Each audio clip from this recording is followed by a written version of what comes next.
시장 물가도 모르는 사람이 뭘 고르겠어. 장바구니나 들고 따라와요. 새벽 수산시장. 가족들 앞에서 며느리는 또 한 번 체면을 내려놓는다. 대표님, 오늘 직접 나오셨습니까? 먼저 인사드려야죠.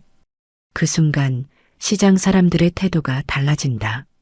어떻게 된 거야? 왜 다들 인사를 하는 거야? 며느리를 무시하던 가족들. 잠시 후 아무 말도 하지 못하게 된다. 며느리를 무시하던 가족들 앞에서 생각지도 못한 상황이 펼쳐지기 시작합니다. 겉으로 보이는 모습만으로 사람을 판단했던 선택이 어떤 결과를 가져오는지 오늘 이야기를 끝까지 보시면 그 이유를 알게 되실 겁니다. 이 채널의 이야기가 계속 보고 싶으시다면 구독과 좋아요는 큰 힘이 됩니다. 그럼 지금부터 새벽 수산시장 한복판에서 벌어진 이야기를 시작합니다. 새벽 5시 노량진 수산시장 입구에는 아직 어둠이 걷히지 않은 공기가 무겁게 깔려 있었습니다. 형광등 불빛이 젖은 바닥 위로 길게 번지고 어디선가 얼음을 쏟아붓는 소리가 연달아 들려왔죠. 오정숙은 차에서 내리자마자 목도리를 여미며 인상을 찌푸렸습니다. 새벽 공기가 차가운 건 예상했지만 비린내까지 섞인 바람은 생각보다 거슬렸던 겁니다. 아이고, 이 냄새 좀 봐. 오정숙이 코를 막듯 손등을 갖다 대며 중얼거렸고 박미란이 어머니 옆에 바싹 붙으며 팔짱을 꼈습니다. 박준호는 뒷좌석에서 내리며 김아린 쪽을 슬쩍 돌아봤지만 별다른 말 없이 트렁크를 열었죠. 김아린은 마지막으로 차에서 내려 조용히 문을 닫았습니다. 이른 새벽에 제사장을 보러 온다는 이야기를 들었을 때부터 예감은 있었습니다. 이 자리에서 김아린에게 돌아올 역할이 뭔지 굳이 물어보지 않아도 알 수 있었으니까요. 오정숙이 트렁크에서 커다란 장바구니 2개를 꺼내더니 그중 하나를 김아린 쪽으로 내밀었습니다. 하린아, 이거 내가 들어. 무거운 건 내가 젊으니까. 박미란이 나머지 하나를 받아들며 어깨를 으쓱했고 김아린은 아무 말 없이 장바구니를 받았습니다. 손잡이가 차갑게 느껴졌지만 그보다 더 익숙한 건 이 상황 자체였죠. 결혼한 지 10년이 넘는 동안 가족 모임에서 김아린의 자리는 늘 이런 식이었습니다. 무언가를 들고 옮기고 정리하는 사람. 의견을 묻는 순서에서는 빠져있는 사람. 오정숙은 그걸 예의라고 불렀고 김아린은 그 예의의 무게를 조용히 감당해 왔습니다. 시장 입구를 지나면서 오정숙이 앞장섰고 박미란이 바로 뒤를 따랐습니다.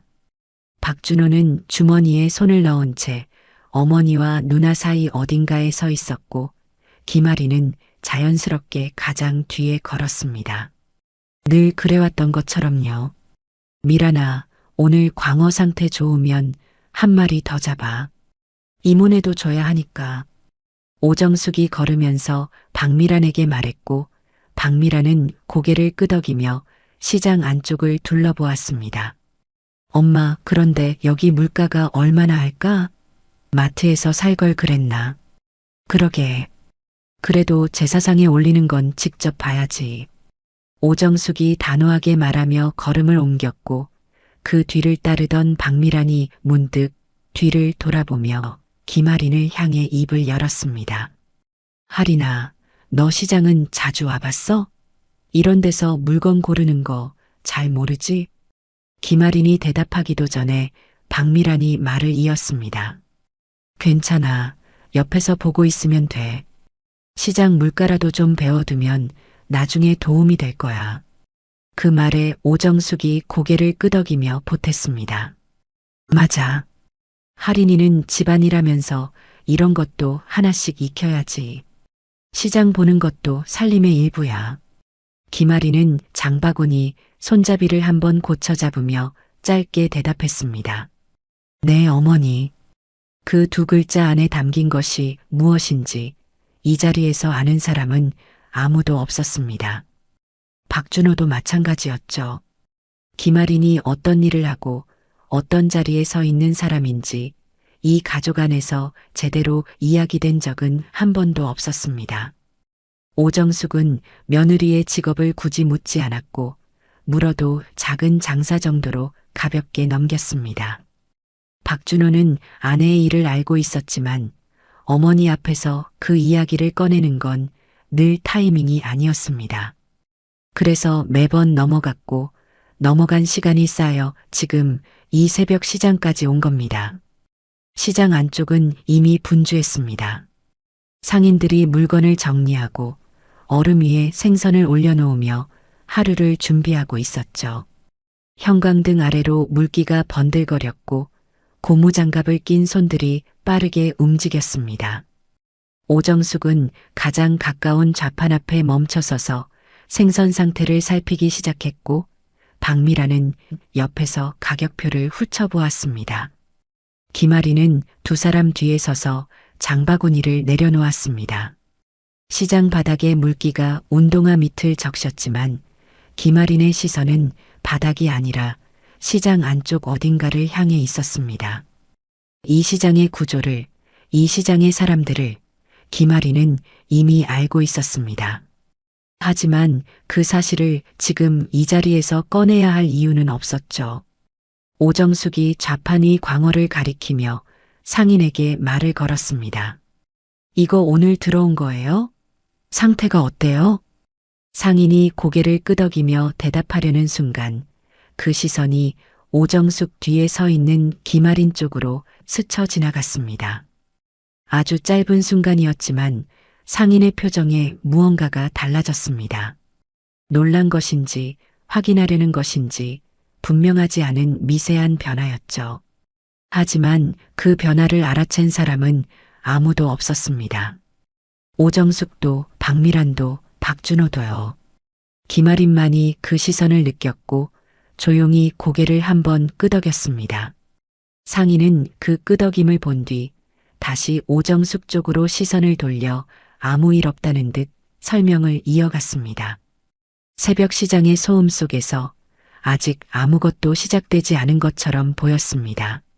하지만 김아린의 존재가 이 시장에서 어떤 의미인지 그 균열은 이미 조용히 시작되고 있었습니다.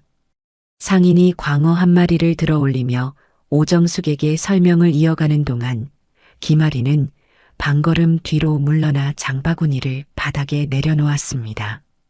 상인의 시선이 아까 한번 김아린 쪽을 스쳤지만 그건 이미 지나간 순간이었고 지금 이 좌판 앞에서 김아린은 다시 장바구니를 든 사람으로 돌아와 있었습니다. 오정숙이 광어의 아가미를 들춰보며 상태를 확인했고 박미란이 옆에서 가격을 물었습니다. 김아린은 그 대화에 끼지 않았습니다. 끼지 않는 것이 아니라 끼는 자리가 처음부터 없었던 겁니다. 결혼 초부터 그랬습니다. 첫 번째 추석, 김아린이 제사상 차림에 대해 의견을 꺼냈을 때 오정숙은 웃으며 말했죠. 하린아, 우리 집은 원래 이렇게 해. 시집 와서 배우면 돼. 그 말은 부드러웠지만 그 안에 담긴 의미는 분명했습니다. 내가 알던 방식은 여기선 필요 없다는 것. 김아린은 그날 이후로 가족 모임에서 먼저 말을 꺼내는 일을 줄였습니다. 줄인 게 아니라 멈춘 거였죠. 그런 자리가 반복될수록 김아린의 역할은 점점 고정되어 갔습니다. 명절이면 가장 먼저 부엌에 들어가 재료를 손질하고 상을 차리고 설거지까지 마친 뒤에야 거실에 나올 수 있었습니다. 하지만 거실에 나와도 김아린이 앉을 자리는 구석이었고 대화의 흐름은 이미 김아린 없이 돌아가고 있었죠. 오정숙은 박미란과 나란히 앉아 이모네 소식, 사촌 동생 결혼 이야기를 나누었고 김아린에게는 하린아, 과일 좀 깎아올래? 라는 말이 돌아왔습니다. 과일을 깎는 동안 대화는 다음 주제로 넘어갔고 김아린이 접시를 들고 돌아왔을 때는 이미 웃음소리가 잦아든 뒤였습니다. 박준호는 그런 장면을 모르지 않았습니다. 아내가 부엌에서 혼자 설거지하는 모습도, 거실 구석에 앉아 말없이 차를 마시는 모습도 봤습니다. 하지만 박준호가 선택한 건 늘 같았습니다. 어머니 앞에서 아내 편을 드는 건 집안 분위기를 깨는 일이라고 생각했고, 그래서 매번 나중에 내가 얘기해 볼게라는 말로 상황을 넘겼습니다. 그 나중에는 한 번도 오지 않았죠. 김아린도 그걸 알고 있었고, 어느 순간부터는 기대하지 않았습니다. 오정숙이 광어 2마리를 골라 비닐봉지에 담는 걸 지켜보며 김아리는 장바구니를 다시 들어 올렸습니다. 상인이 봉지를 건네자 오정숙은 그걸 받아 김아린 쪽으로 내밀었고, 김아리는 무겁게 늘어진 봉지를 장바구니 안에 넣었습니다. 그 동작이 너무 자연스러워서 마치 처음부터 정해진 순서인 것처럼 보였습니다. 엄마, 조기는 저쪽에서 봐야 하지 않아? 박미란이 시장 안쪽을 가리키며 말했고, 오정숙이 고개를 돌려 방향을 살폈습니다. 그때 박준호가 주머니에서 손을 빼며 김아린 쪽으로 다가왔습니다. 무거우면 내가 들까? 김아리는 고개를 저으며 대답했습니다. 괜찮아요. 그 짧은 대화가 전부였습니다. 박준호는 더 말을 붙이지 않았고 다시 어머니 쪽으로 발걸음을 옮겼습니다. 김아리는 그 뒷모습을 잠깐 바라보다가 시선을 거뒀습니다. 남편이 장바구니를 들어주겠다고 한 건 배려였을 수도 있지만 김아린에게 진짜 필요한 건 장바구니를 나눠드는 손이 아니었습니다. 이 가족 안에서 김아린이 어떤 사람인지 한 번이라도 제대로 말해주는 목소리였죠. 하지만 박준호는 그런 말을 한 적이 없었고 김아린도 더 이상 그걸 요구하지 않았습니다. 오정숙이 조기를 파는 좌판 앞에 멈춰서면서 다시 흥정이 시작되었습니다. 오정숙은 상인과 가격을 주고받으며 능숙하게 물건을 골랐고 박미라는 옆에서 거들었습니다. 두 사람 사이에는 오랜 시간 함께 장을 봐온 호흡이 있었고 그 호흡 안에 김아린이 들어갈 틈은 없었습니다. 하린아, 이것도 넣어. 오정숙이 조기 봉지를 건네며 말했고 김아리는 다시 장바구니를 여러 봉지를 넣었습니다. 장바구니가 점점 무거워졌지만 김아린의 표정은 달라지지 않았습니다. 이 무게에 익숙한 사람의 얼굴이었죠. 시장을 걸으며 오정숙이 박미란에게 말했습니다. 미란아, 이따 제사 끝나면 이모한테 전화해. 광어 보내준다고. 알겠어, 엄마. 박미란이 대답하며 걸음을 맞췄고 오정숙은 이어서 덧붙였습니다. 할인이 시댁은 제사를 잘 안 지내나 봐. 시장 오는 것도 어색해하는 거 보면. 그 말은 김아린에게 직접 한 게 아니었습니다. 박미란에게 건넨 말이었지만 김아린의 귀에 닿지 않을 거리가 아니었죠. 오정숙은 이런 식이었습니다. 직접 지적하지 않으면서도 김아린의 배경을 슬쩍 깎아내리는 말을 자연스럽게 흘리는 방식. 그 말 안에는 늘 같은 전제가 깔려 있었습니다. 김아린의 집안은 이 집안만 못하다는 것. 김아린은 시집와서 배워야 할 것이 많은 사람이라는 것. 김아린은 그 말을 들었지만 고개를 돌리지 않았습니다. 장바구니 손잡이를 고쳐 잡으며 걸음을 이어갔을 뿐입니다. 이런 말에 반응하지 않는 것도 오래전에 익힌 방법이었습니다. 반응하면 분위기가 어색해지고 어색해지면 박준호가 곤란해하고 곤란해하는 남편을 보는 것도 결국 김아린의 몫이 되니까요. 박준호는 어머니의 말을 들었는지 못 들었는지 시장 천장 쪽을 올려다보며 걷고 있었습니다. 들었어도 못 들은 척하는 건지 정말 못 들은 건지 김아리는 구분하지 않기로 했습니다. 어느 쪽이든 결과는 같았으니까요. 시장 안쪽으로 들어갈수록 사람들이 많아졌고 상인들의 목소리도 커졌습니다. 오정숙이 새우를 파는 좌판 앞에서 발걸음을 멈추며 다시 물건을 살피기 시작했고 김아리는 두 걸음 뒤에 서서 장바구니를 내려놓았습니다. 무거워진 장바구니 옆에 서서 시장 안쪽을 바라보는 김아린의 눈에 익숙한 풍경이 들어왔습니다. 좌판의 배치, 상인들의 동선, 냉장 컨테이너의 위치까지. 김아린은 이 시장을 잘 알고 있었습니다. 하지만 지금 이 자리에서 그 사실은 아무 의미가 없었습니다.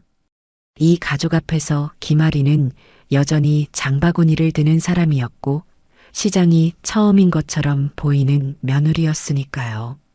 오정숙이 새우의 크기를 비교하며 상인과 흥정을 이어가는 동안 김아린은 장바구니 옆에 서서 시장 통로를 바라보고 있었습니다.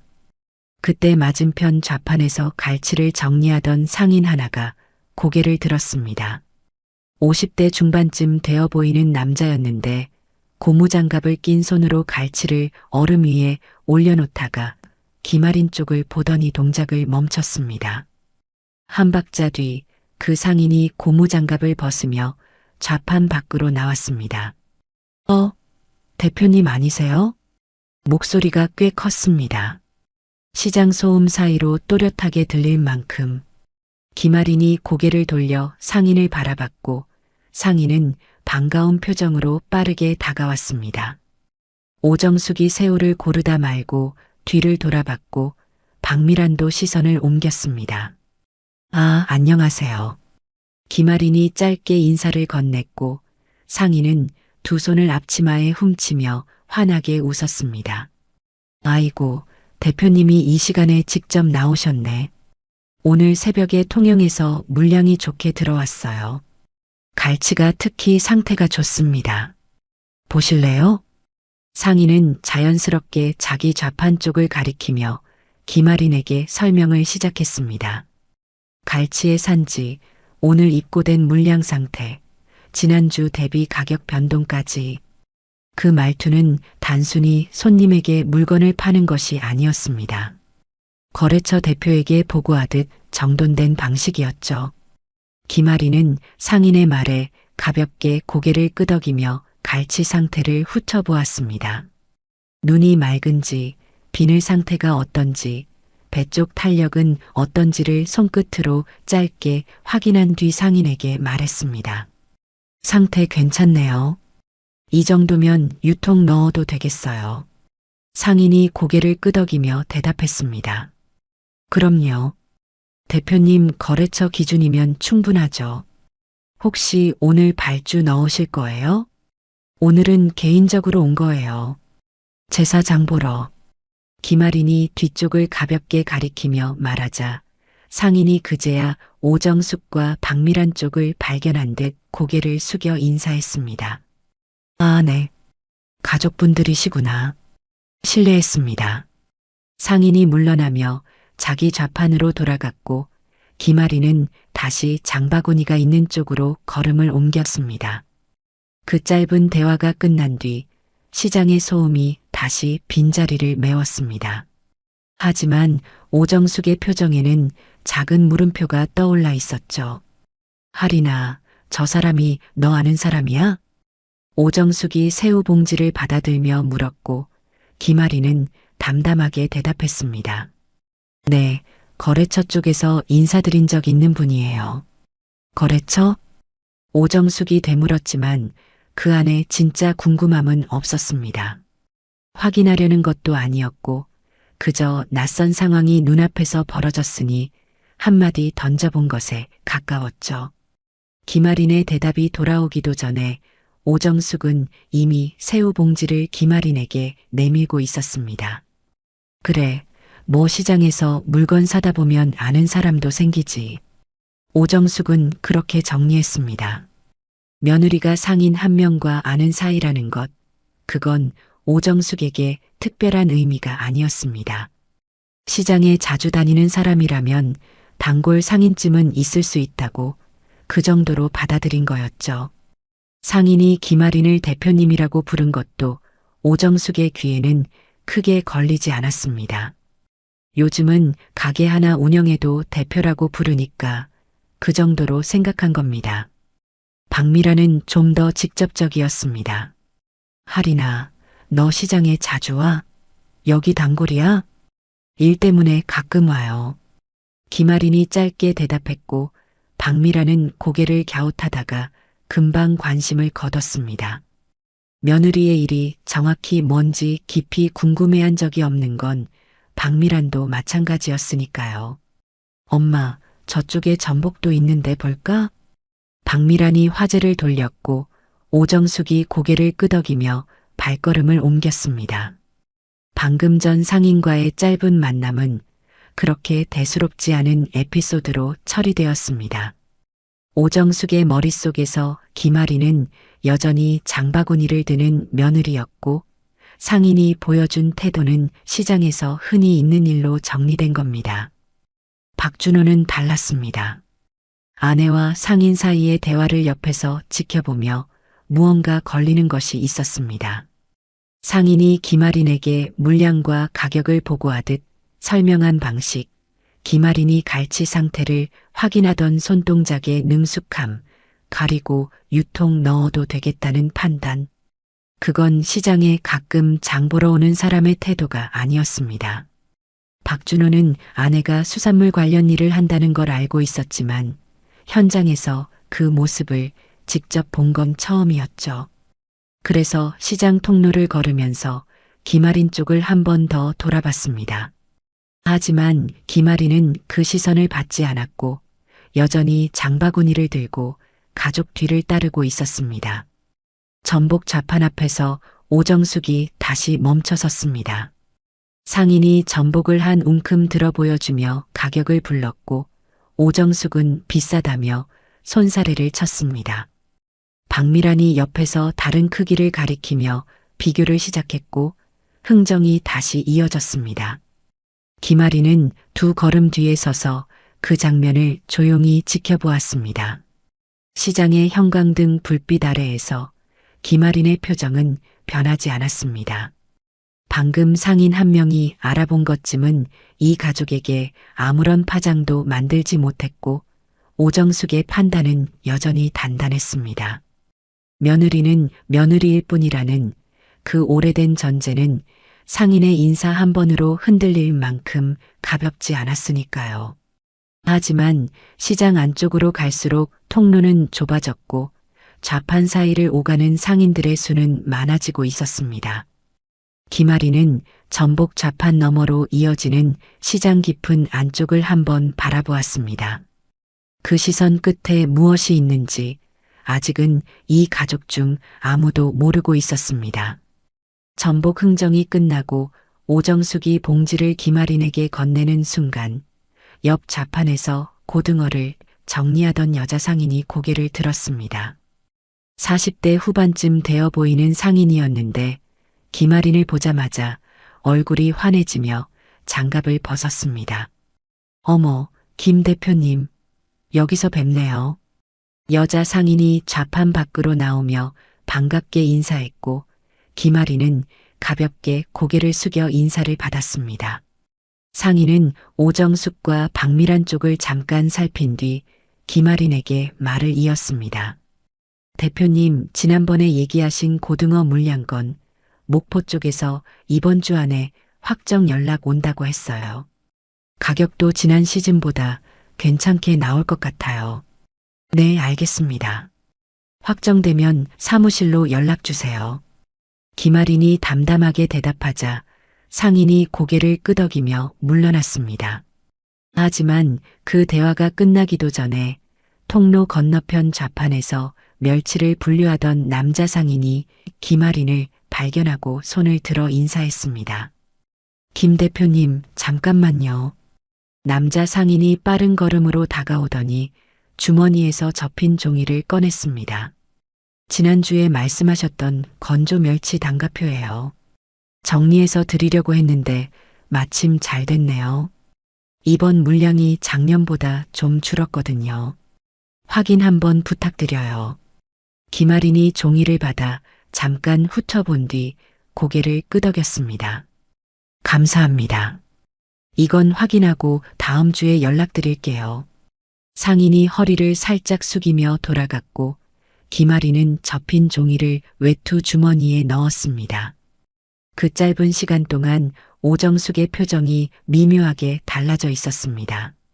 아까 갈치 좌판에서 한 명이 인사한 건 우연이라고 정리할 수 있었지만 연달아 두 명이 더 다가와 거래 이야기를 꺼내는 건 우연으로 넘기기 어려웠습니다. 오정숙은 김아린 쪽을 슬쩍 바라보았지만 입을 열지는 않았습니다. 박미란도 눈치를 챘습니다. 아까까지 며느리에게 무관심하던 시선이 지금은 김아린의 움직임을 따라가고 있었죠. 하지만 박미란 역시 말을 꺼내지 않았습니다. 무슨 말을 해야 할지 정리되지 않았던 겁니다. 가족이 다시 걸음을 옮겨 시장 안쪽으로 들어가자 상황은 더 분명해졌습니다. 오징어를 손질하던 상인이 김아린을 보고 장갑제 손을 흔들며 인사했고 건어물 좌판의 나이든 상인은 좌판 앞으로 나와 직접 김아린에게 물건을 보여주었습니다. 대표님, 이번에 들어온 황태 좀 보세요.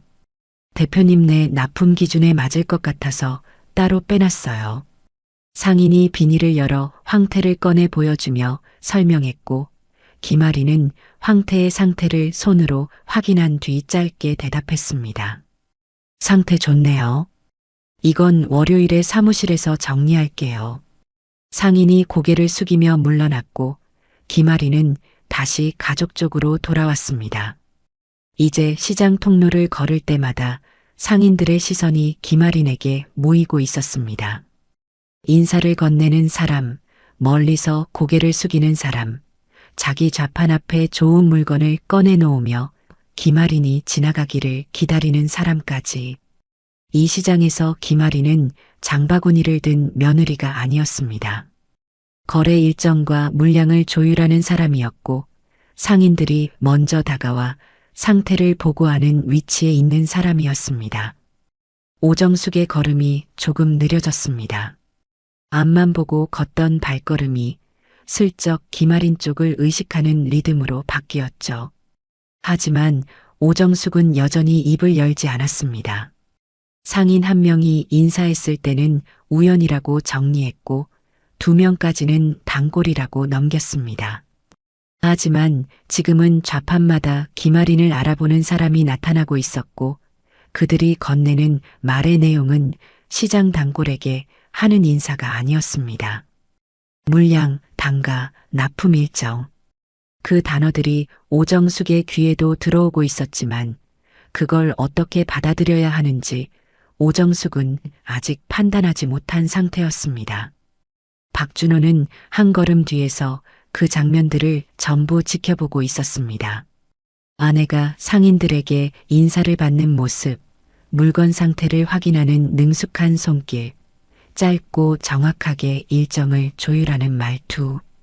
결혼 생활 내내 아내의 일을 사업한다는 한 문장으로만 알고 있었던 박준호에게 지금 눈앞에 펼쳐지는 장면은 낯선 것이었습니다. 김아린이 수산물 유통회사를 운영한다는 건 알고 있었습니다. 하지만 그 회사가 이 시장에서 어떤 위치인지, 상인들이 김아린을 어떻게 대하는지 그런 구체적인 모습은 한 번도 본 적이 없었죠. 아내가 아침에 출근하고 저녁에 돌아오면 오늘 바빴어? 라고 묻는 것이 전부였고 김아린도 응, 좀 바빴어 라고 짧게 대답하는 것으로 끝이었습니다. 그 짧은 대답 뒤에 이런 세계가 있었다는 걸 박준호는 지금에야 보고 있었습니다. 건어물 좌판을 지나면서 박준호가 김아린 옆으로 다가왔습니다. 무거워진 장바구니를 들고 걷는 아내의 옆에 서서 박준호는 평소와 다른 목소리로 물었습니다. 하리나, 여기 상인들이 다 너를 아네? 김아린은 걸음을 멈추지 않은 채 대답했습니다. 거래처니까요. 그 한마디에는 설명도, 자랑도, 불만도 없었습니다. 사실을 사실대로 말한 것뿐이었죠. 하지만 박준호는 그 한마디가 가볍지 않다는 걸 느꼈습니다. 거래처라는 말이 의미하는 범위가 자기가 생각했던 것보다 훨씬 넓다는 것을 이 시장 통로를 걸으면서 처음 이해하기 시작한 겁니다.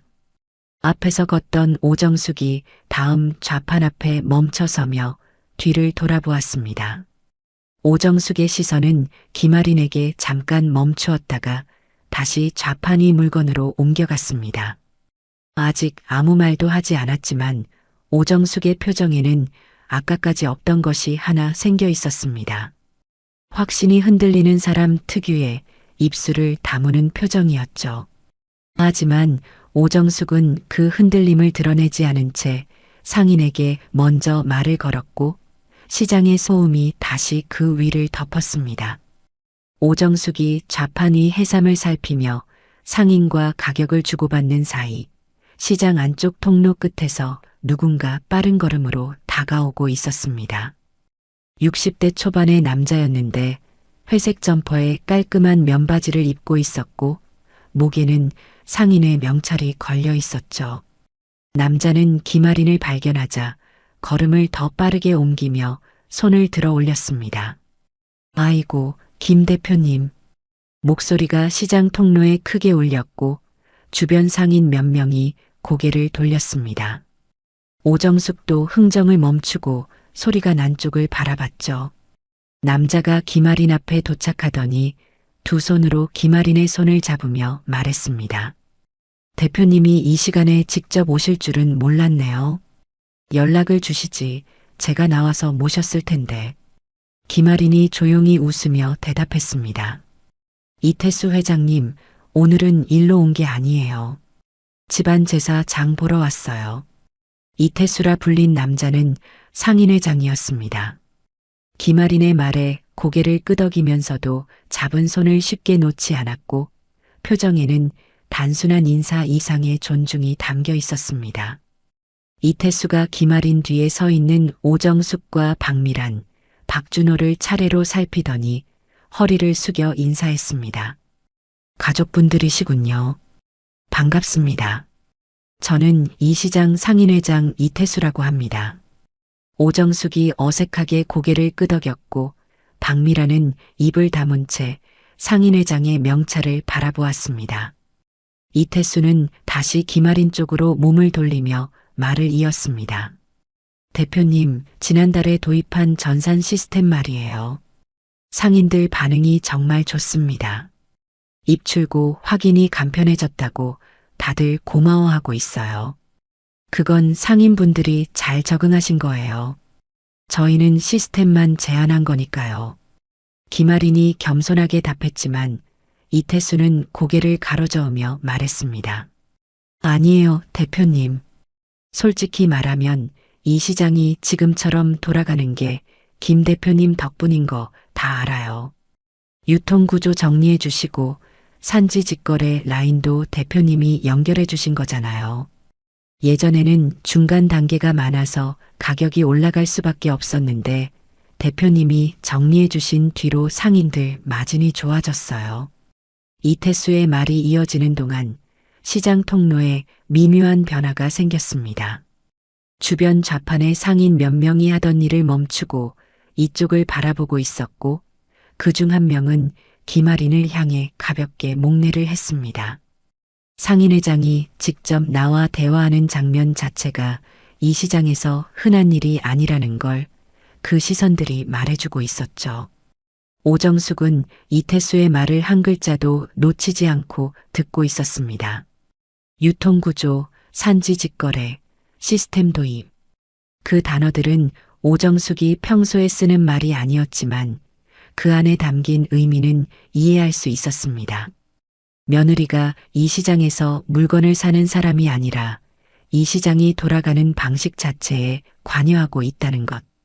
상인 한두 명이 아는 척한 게 아니라 상인회장이 직접 나와서 인사하고 고마워하는 위치에 있다는 것.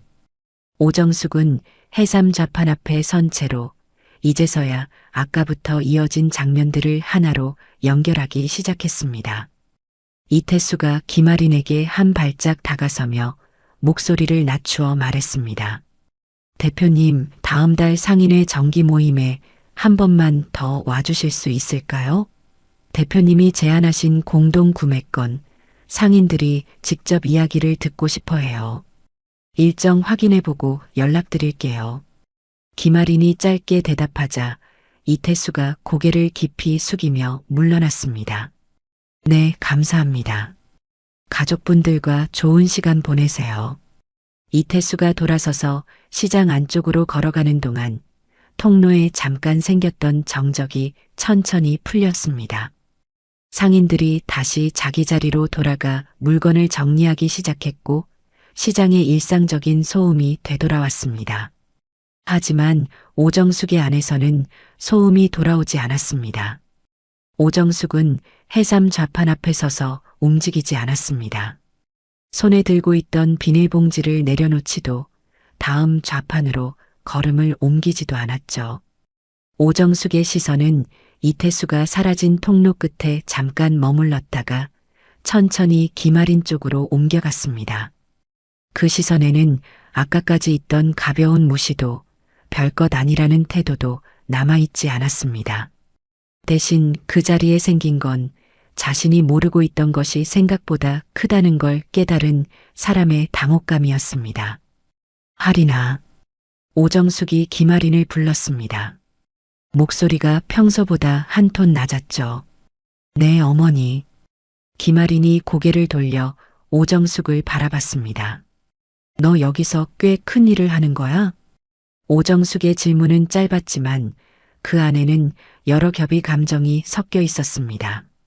놀라움과 당혹감, 그리고 지금까지 자신이 며느리를 어떻게 대해왔는지에 대한 불편함이 아주 얇은 막처럼 깔려 있었죠. 하지만 오정숙은 그 불편함을 인정하는 대신 질문이라는 형식으로 포장한 겁니다. 김아리는 잠깐 오정숙의 눈을 바라보다가 담담하게 대답했습니다. 제 일이에요, 어머니. 그 대답은 설명이 아니었습니다. 크다거나 작다거나 하는 규모의 이야기가 아니라 자기 일이라는 사실만 말한 겁니다.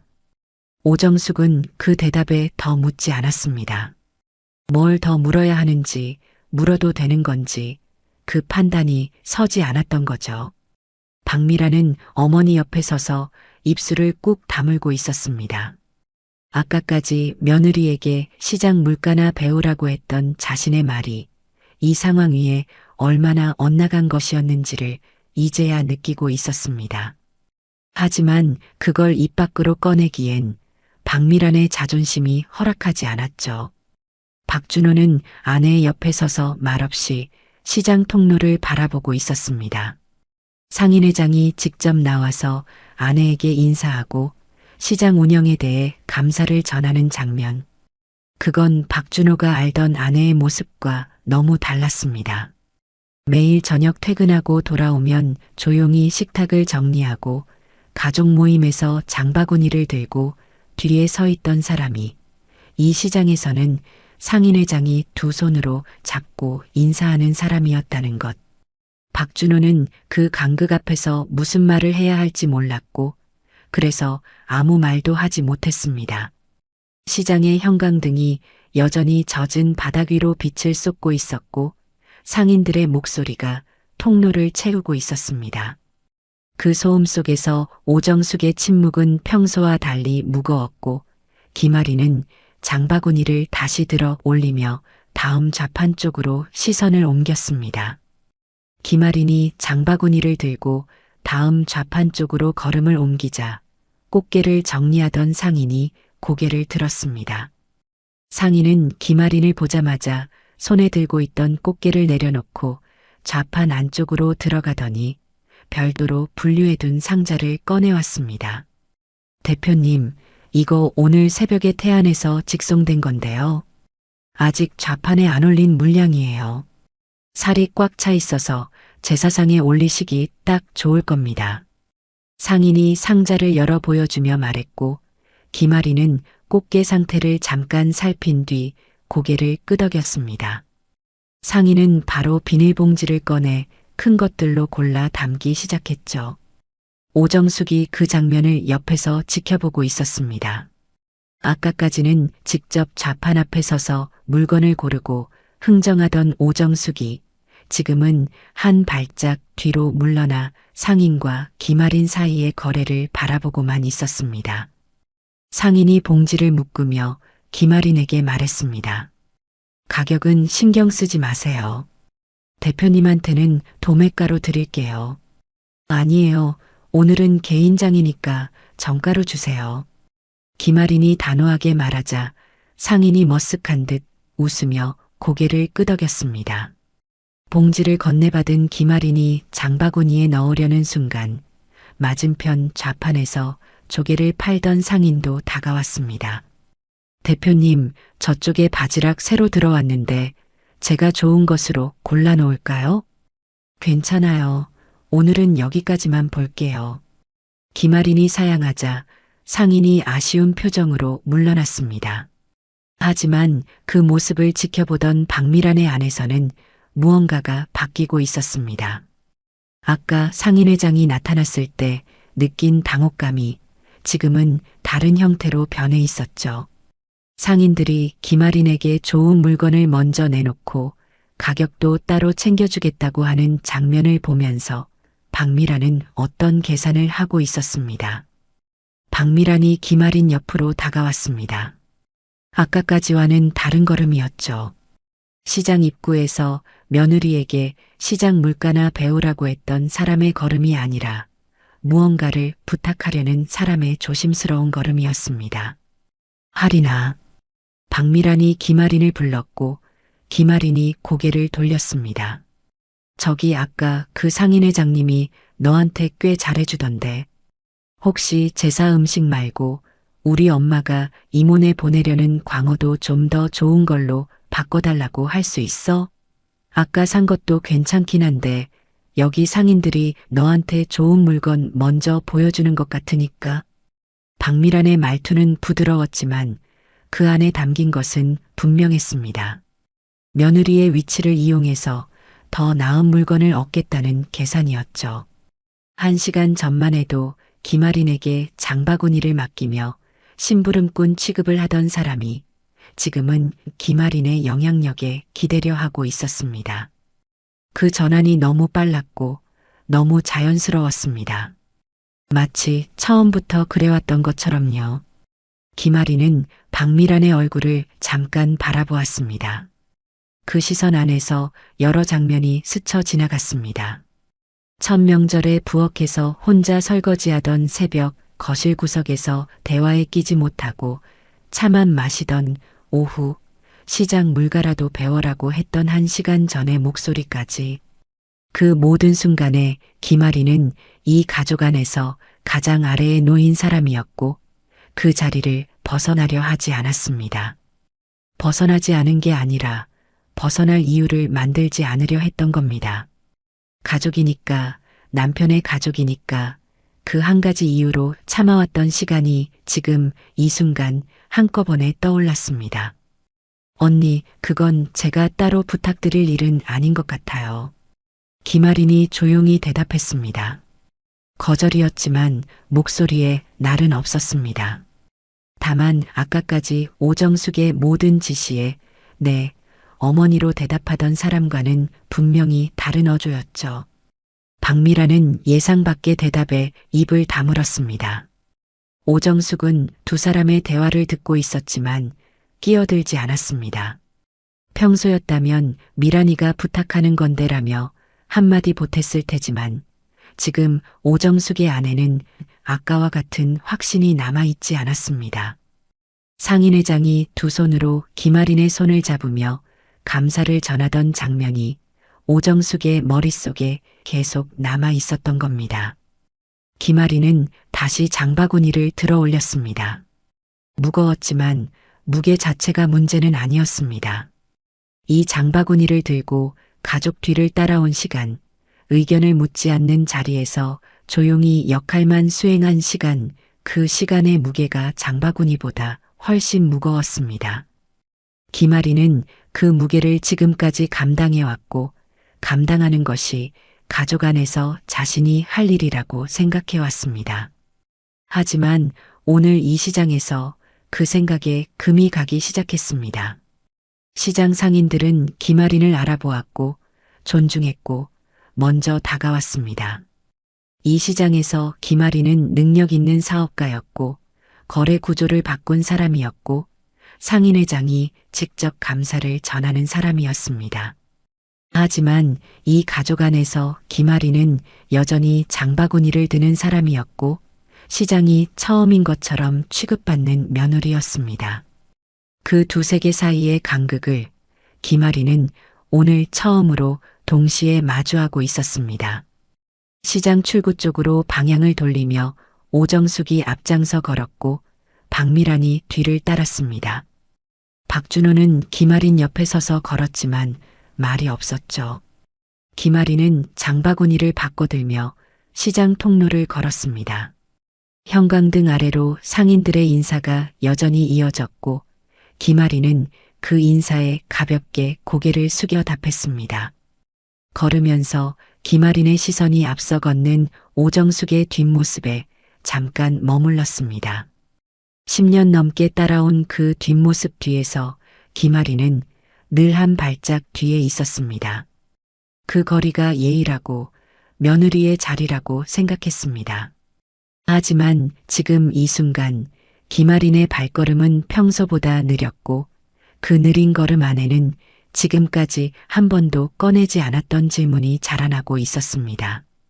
이 자리가 정말 자기가 있어야 할 자리인지, 이 거리가 정말 유지해야 할 거리인지, 김아리는 아직 그 질문에 답하지 않았습니다. 하지만 장바구니 손잡이를 쥔 손에 아까와는 다른 힘이 들어가 있었습니다. 시장 출구에 가까워지자 상인들의 인사가 뜸해졌고 통로의 소음도 한 겹 얇아졌습니다. 오정숙이 출구 앞 빈 벤치 옆에서 걸음을 멈추더니 뒤를 돌아보았습니다. 박미란이 옆에 섰고 박준호와 김아린이 뒤따라왔죠. 오정숙은 잠깐 숨을 고른 뒤 목소리를 낮추며 입을 열었습니다. 하린아, 오늘 일은 여기서 끝내자. 김아린이 장바구니를 바닥에 내려놓으며 오정숙을 바라보았습니다. 무슨 말씀이세요, 어머니? 아까 그 상인회장이든 뭐든 오늘 있었던 일은 굳이 밖에서 이야기할 필요 없다는 거야. 우리 집안 일이니까 집안에서만 알면 돼. 오정숙의 말은 조용했지만 그 안에 담긴 의도는 분명했습니다.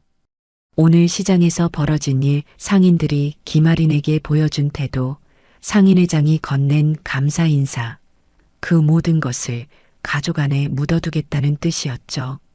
오정숙에게 중요한 건 사실이 아니라 체면이었습니다. 며느리가 시장에서 영향력 있는 사람이라는 사실이 바깥에 알려지면 그동안 며느리를 어떻게 대해왔는지도 함께 드러나게 됩니다. 오정숙은 그걸 막고 싶었던 겁니다. 박미란이 어머니의 말에 바로 동조했습니다. 맞아, 하린아. 굳이 이모네나 다른 친척들한테까지 알릴 필요 없잖아. 오늘 장 본 거 그냥 우리끼리 온 걸로 하면 되지. 박미란의 말투는 부드러웠지만 거기에도 같은 계산이 깔려 있었습니다. 1시간 전에 며느리에게 시장 물가나 배우라고 했던 자신의 말이 오늘 일과 함께 알려지면 어떻게 될지 강미란도 느끼고 있었던 거죠. 김아리는 두 사람의 말을 듣고 잠깐 아무 말도 하지 않았습니다.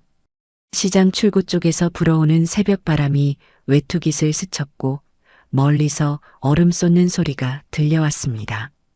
김아리는 그 짧은 침묵 안에서 지난 10년을 떠올렸습니다. 가족 모임에서 의견을 묻지 않던 자리, 부엌에서 혼자 설거지하던 명절, 할인이 시댁은 제사를 잘 안 지내나 바라는 말을 등 뒤로 들어야 했던 순간들. 그 모든 시간 동안 김아리는 참은 것이 아니라 가족이라는 이유로 자신의 자리를 스스로 지운 겁니다. 그리고 오정숙은 지금 오늘 드러난 것마저 다시 지우라고 말하고 있었습니다. 김아린이 고개를 들어 오정숙을 바라보았습니다. 눈이 마주친 순간 오정숙은 며느리의 표정에서 평소와 다른 것을 느꼈습니다. 순종도 회피도 아닌 무언가를 정리한 사람의 얼굴이었죠. 어머니, 저는 그렇게 할 수 없어요. 김아린의 목소리는 낮았지만 흔들림이 없었습니다. 오정숙의 눈이 미세하게 커졌고 박미란도 입을 다물었습니다. 숨기라는 말씀이시잖아요. 오늘 일을 없던 것처럼 하라는 거. 저는 그렇게 못하겠어요. 하리나, 내가 그런 뜻으로 한 말이 아니라. 어머니, 김아린이 오정숙의 말을 조용히 끊었습니다. 오정숙은 말이 잘린 것에 불쾌한 기색을 보였지만 김아린의 눈을 보고는 입을 다물었습니다. 저는 결혼하고 나서 가족 모임마다 제 이야기를 한 적이 없어요. 제가 무슨 일을 하는지, 어떤 자리에 있는 사람인지 한 번도 물어봐 주시지 않았고 저도 굳이 말하지 않았어요. 그게 며느리로서 해야 할 예의라고 생각했으니까요. 김아린의 목소리에는 원망이 없었습니다. 화를 내거나 따지는 것이 아니라 그동안 자신이 선택해온 것들을 하나씩 꺼내놓는 사람의 말투였죠. 그런데 오늘 보니까 예의가 아니었어요. 저는 이 가족 안에서 제 자리를 숨기고 있었던 거예요. 어머니가 원하시는 자리에 맞추느라 제가 어떤 사람인지를 스스로 지운 거예요. 그걸 오늘에서야 알겠어요. 오정숙은 아무 말도 하지 못했습니다. 며느리가 이렇게 긴 말을 한 적이 결혼 이후 처음이었고 그 말 안에 담긴 것이 단순한 불만이 아니라는 걸 오정숙도 느끼고 있었습니다. 박미라는 한 발짝 뒤로 물러서며 어머니와 김아린 사이에 끼지 않으려 했습니다. 앞으로 저는 숨기지 않을 거예요. 제 일도 제 자리도요. 오늘 일을 집안에 묻어달라는 말씀은 받아들일 수 없어요. 김아린이 말을 마치자 시장 출구의 바람소리만 남았습니다. 오정숙은 입술을 꾹 다물고 있었고 눈빛이 흔들리고 있었지만 말을 꺼내지 못했습니다. 며느리에게 반박하고 싶었지만 오늘 시장에서 본 것들이 오정숙의 말을 막고 있었습니다. 상인회장이 두 손으로 잡은 며느리의 손, 좌판마다 먼저 다가온 상인들의 태도, 그 장면들을 직접 본 이상 예전처럼 가볍게 넘길 수 없다는 걸 오정숙도 알고 있었죠. 그때 박준호가 한 걸음 앞으로 나왔습니다. 시장에 도착한 이후로 줄곧 주머니에 손을 넣고 가족 뒤에 서 있던 박준호가 처음으로 대화의 안쪽으로 들어온 겁니다. 어머니, 할인이 말이 맞아요. 오정숙이 아들을 바라봤습니다. 박준호는 어머니의 시선을 피하지 않았습니다. 저도 오늘 처음 알았어요. 할인이가 여기서 어떤 사람인지. 솔직히 부끄럽습니다. 같이 살면서 아내가 어떤 일을 하는지 제대로 관심을 가진 적이 없었으니까요. 박준호의 목소리가 살짝 떨렸지만 말을 멈추지 않았습니다. 어머니가 체면을 중요하게 생각하시는 거 알아요. 하지만 오늘 일을 숨기는 건 체면을 지키는 게 아니라 할인이를 또 지우는 거예요. 저는 더 이상 그걸 모른 척 못하겠어요. 오정숙의 입술이 미세하게 떨렸습니다. 아들이 며느리 편을 든 것은 결혼 이후 처음이었고 그 말 안에 담긴 무게는 오정숙이 예상한 것보다 훨씬 컸습니다. 박미라는 고개를 숙인 채 아무 말도 하지 못했죠. 김아리는 남편의 말을 듣고 잠깐 박준호를 바라보았습니다. 놀라움보다는 오래 기다린 것이 늦게나마 도착한 사람의 표정이었습니다. 하지만 김아리는 거기에 기대지 않았습니다. 남편의 지지가 고마웠지만 지금 김아린이 하는 선택은 남편의 말 때문이 아니라 자기 자신의 결정이었으니까요. 시장 출구의 형광등 아래에서 네 사람이 서로를 바라보며 서 있었습니다. 오정숙은 아직 입을 열지 못했고 김아리는 더 이상 말을 보태지 않았습니다. 할 말은 다 했고 그 말의 무게는 이제 오정숙에게 넘어간 거였죠. 새벽 시장의 소음이 출구까지 10개 번져오고 있었고 그 소리 사이로 네 사람 사이의 거리가 조금씩 달라지고 있었습니다. 오정숙은 한참 동안 입을 열지 못했습니다. 시장 출구의 바람이 목도리 끝을 흔들었고 멀리서 트럭이 후진하는 경고음이 들려왔지만 오정숙의 귀에는 아무것도 들어오지 않는 듯 했습니다. 며느리의 말, 아들의 말, 그 두 사람의 목소리가 오정숙의 안에서 겹쳐지고 있었고 그 무게를 어떻게 처리해야 할지 오정숙은 알지 못했습니다. 결국 오정숙이 선택한 건 아무 말도 하지 않는 것이었습니다.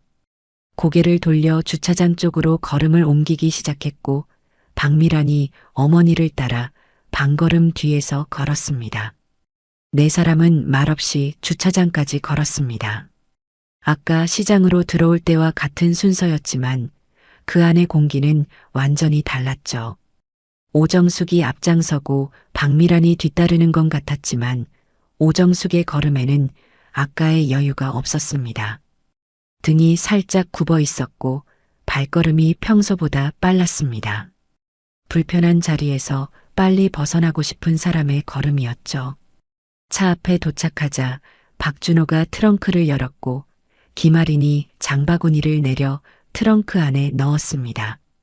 오정숙은 조수석 문을 열다가 멈추었고 뒤를 돌아보지 않은 채 낮은 목소리로 말했습니다. 가자. 집에 가서 제사 준비해야지. 그 한마디가 오정숙이 이 상황에 대해 내놓은 전부였습니다. 반박도 수긍도 사과도 아닌 화제를 돌리는 방식. 오정숙은 늘 그래왔습니다. 자신이 불리한 상황에서는 정면으로 맞서는 대신 다음 일정으로 넘어가는 것. 하지만 오늘은 그 방식이 예전처럼 작동하지 않았습니다. 어머니, 김아린이 트렁크를 닫으며 오정숙을 불렀습니다. 오정숙이 조수석 문을 잡은 채 멈추었고 고개를 반쯤 돌렸습니다. 한 가지만 더 말씀드릴게요. 김아린의 목소리는 차분했습니다. 아까 시장 출구에서처럼 격앙되지도 않았고 감정을 실은 것도 아니었습니다. 오히려 이미 결정을 내린 사람의 담담함이 묻어 있었죠. 앞으로 가족 모임은 꼭 필요한 것만 참석하겠습니다. 오정숙의 손이 차 문 위에서 미세하게 움직였습니다. 박미란이 뒷좌석 문을 열다가 손을 멈추었고 박준호는 운전석 쪽에 서서 아내를 바라보았습니다. 제사나 큰 명절에는 가겠지만 그 외의 모임에는 참석하지 않을 거예요. 억지로 빠지겠다는 게 아니라 저한테 필요한 거리를 두겠다는 뜻이에요. 김아리는 거기서 말을 멈추었습니다. 더 설명하지 않았고 이유를 덧붙이지도 않았습니다. 오정숙이 고개를 완전히 돌려 김아린을 바라보았습니다. 오정숙의 눈에는 여러 감정이 엉켜 있었지만 가장 바깥에 드러난 건 당혹감이었습니다. 며느리가 가족 모임에서 빠지겠다고 선언하는 상황 자체가 오정숙의 경험 안에는 없었던 겁니다. 그게 무슨 소리야? 가족이면 당연히. 어머니, 가족이니까요. 김아린이 오정숙의 말을 받으며 대답했습니다. 가족이니까 끊겠다는 게 아니에요. 가족이니까 거리를 두는 거예요. 지금처럼 계속 가까이 있으면 저도 어머니도 서로 더 힘들어질 것 같아요. 오정숙은 입을 열었다가 다물었습니다. 반박하려 했지만 반박할 말이 떠오르지 않았습니다. 오늘 시장에서 본 것들, 상인들이 며느리에게 보여준 존중, 상인회장이 건넨 감사, 그리고 자신이 그 며느리에게 장바구니를 건네며 심부름을 맡겼던 장면까지 그 모든 것이 오정숙의 말을 가로막고 있었습니다. 체면을 중시하는 오정숙에게 지금 이 상황에서 며느리에게 돌아오라고 말하는 건 오히려 체면을 더 깎는 일이 될 수 있다는 걸 오정숙도 알고 있었죠. 박미라는 뒷좌석 문을 열고 안으로 들어가며 고개를 숙였습니다. 아까 김아린에게 좋은 물건을 부탁했던 자신의 모습이 떠올랐고 그 장면이 지금의 상황과 겹쳐지면서 박미라는 더 이상 이 대화에 끼어들 위치가 아니라는 걸 느낀 겁니다. 오정숙이 결국 아무 대답 없이 조수석에 올라탔습니다. 문을 닫는 소리가 주차장에 짧게 울렸고 그 소리가 곧 이 대화의 끝을 알려주었습니다. 김아리는 오정숙이 문을 닫는 것을 지켜본 뒤 뒷좌석 문을 열고 박미란의 반대편에 앉았습니다. 박준호가 운전석에 앉으며 김아린 쪽을 백미러로 한번 바라보았습니다. 김아리는 안전벨트를 매며 창밖을 바라보고 있었고 그 옆모습은 평소보다 가벼워 보였습니다. 짐을 내려놓은 사람 특유의 어깨에 힘이 빠진 모습이었죠. 박준호는 시동을 걸며 아내에게 작은 목소리로 말했습니다. 하리나 잘했어. 김아리는 창밖을 보며 짧게 대답했습니다. 고마워요. 차가 주차장을 빠져나가며 시장 건물 옆을 지났습니다. 새벽 6시가 넘어가고 있었고 시장 입구에는 이제 막 도착한 소매 손님들이 하나둘 들어가고 있었습니다. 상인들의 목소리가 차 유리 너머로 희미하게 들려왔고 얼음 위에 올려진 생선들이 형광등 아래에서 은빛으로 빛나고 있었습니다. 차 안은 조용했습니다. 오정숙은 조수석에서 앞만 바라보고 있었고 박미라는 고개를 숙인 채 핸드폰 화면을 만지작거렸습니다. 두 사람 모두 김아린에게 말을 걸지 않았습니다. 말을 걸 수 없었던 거죠. 1시간 전만 해도 이 차 안에서 김아린은 장바구니를 건네받는 사람이었고 시장이 처음이니 배우라는 말을 듣는 사람이었습니다. 하지만 지금은 아무도 김아린에게 무언가를 시키거나 가르치려 하지 않았습니다. 그 침묵 자체가 관계가 달라졌다는 증거였습니다. 김아린은 창밖으로 스쳐 지나가는 새벽 거리를 바라보았습니다. 시장의 불빛이 점점 멀어지고 있었고 하늘은 아직 어두웠지만 끝자락에 옅은 빛이 번지기 시작했습니다. 김아린은 그 빛을 바라보며 조용히 숨을 내쉬었습니다. 오늘 이후 가족 모임의 자리가 줄어들겠지만 그건 관계를 끊는 것이 아니었습니다. 자신의 자리를 되찾는 것이었죠. 더 이상 장바구니를 드는 사람이 아니라 자기 이름으로 서 있는 사람으로. 그 거리가 지금의 김아린에게는 필요했고 그 선택이 오늘의 결론이었습니다. 차가 큰 도로에 접어들자 시장의 소음은 완전히 사라졌고 새벽도로 위에는 드문드문 차량만 지나가고 있었습니다. 백미러 속에서 시장 건물의 불빛이 작아지다가 모퉁이를 돌며 보이지 않게 되었습니다. 김아리는 그 불빛이 사라지는 걸 끝까지 바라보다가 시선을 앞으로 돌렸습니다. 앞 유리 너머로 새벽 하늘이 천천히 밝아지고 있었고 김아리는 처음으로 이 차 안에서 등을 기대고 앉았습니다. 각자의 자리에서 서로를 다시 보게 된 하루였습니다. 말 한마디, 태도 하나가 관계를 얼마나 바꿀 수 있는지 조용히 남겨준 시간이었습니다. 끝까지 시청해 주셔서 감사합니다.